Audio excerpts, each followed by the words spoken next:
नमस्कार मित्रों, हमारी सीरीज चल रही है एपिसोड नंबर 14 की, जिसमें हम बात कर रहे हैं भृगु संहिता की। भृगु संहिता के अंतर्गत आज हम बात करने जा रहे हैं सिंह लग्न के एकादश भाव में यदि सूर्य स्थित हो तो उसके क्या फलादेश होंगे। प्रथम भाव में 5 नंबर का मतलब होता है सिंह लग्न, और सिंह लग्न में जब सूर्य एकादश भाव में स्थित हो जाता है और अपने समभाव रखने वाले बुध की राशि में स्थित होता है तो ये विशेष रूप से पॉजिटिव फल प्रदान करने वाला होता है। देखिए, जब हमने ग्रहों के सिद्धांतों की बात करी तो हमने बात करी थी कि तृतीय भाव, षष्ठम भाव और एकादश भाव, तीनों ही भाव बहुत अच्छे भाव नहीं होते, नेगेटिव फल प्रदान करने वाले होते हैं।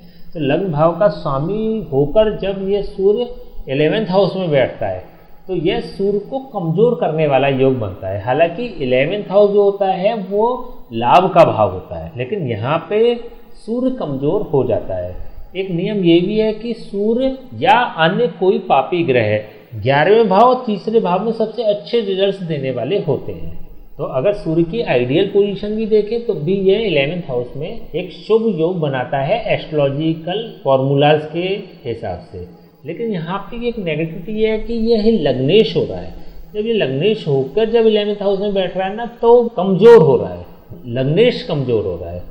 ओवरऑल अगर देखें तो यह यहाँ पर सूर्य 11वें हाउस में बैठ के लाभ के योग भी बनाता है, व्यक्ति की इच्छा पूर्ति का कारक भी बनता है, बड़े भाई से भी सहयोग प्रदान करने वाला बन जाता है। लेकिन सूर्य कमज़ोर हो रहा है। 11वें हाउस में बैठ के इसकी पूर्ण दृष्टि पंचम भाव पर हुई है।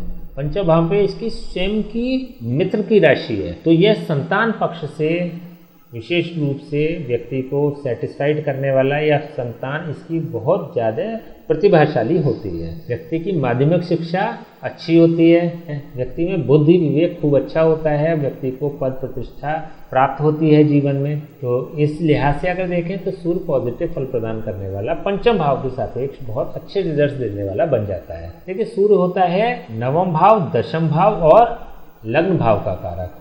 नवम भाव के सापेक्ष देखें तो यह सूर्य अपने से तृतीय भाव पर स्थित है। थोड़ा सा संघर्ष कराएगा व्यक्ति को भाग्य का साथ नहीं मिलेगा, व्यक्ति को मेहनत से चीज़ें प्राप्त होंगी। जैसे अभी हमने बात करी थी कि सूर्य कमज़ोर भी हो रहा है ये 11वें हाउस में बैठ के, तो अगर 9th हाउस के सापेक्ष देखें तो क्योंकि तीसरा भाव होता है परिश्रम का, मेहनत का, तो 9th हाउस के सापेक्ष भाग्य के सापेक्ष अगर देखें तो व्यक्ति को मेहनत करके भाग्य का साथ मिलता है।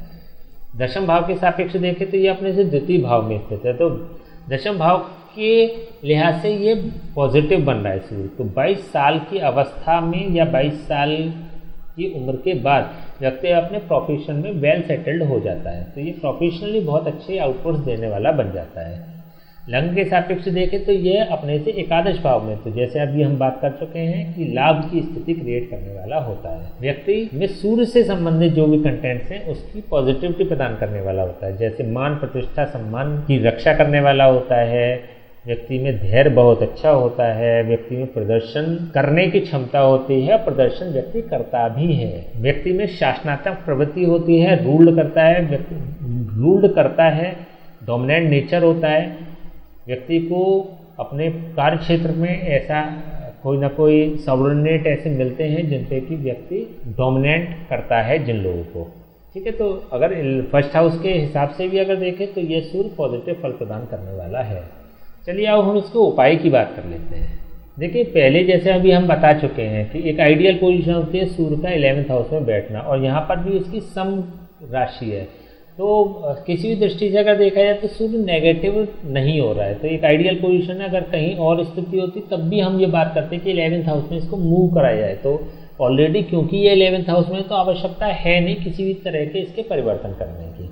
केवल और केवल ये कर सकते हैं कि इसके जो नेगेटिव कंटेंट्स हैं उसको ख़त्म करने के लिए, पॉजिटिव कंटेंट्स इसके बढ़ाने के लिए आप सूर्य को जल दे सकते हैं और आदित्य हृदय से उसका पाठ कर सकते हैं। इसके अलावा किसी अन्य उपाय की आवश्यकता नहीं है, सूर्य ऑलरेडी बहुत पॉजिटिव फल प्रदान कर रहा है।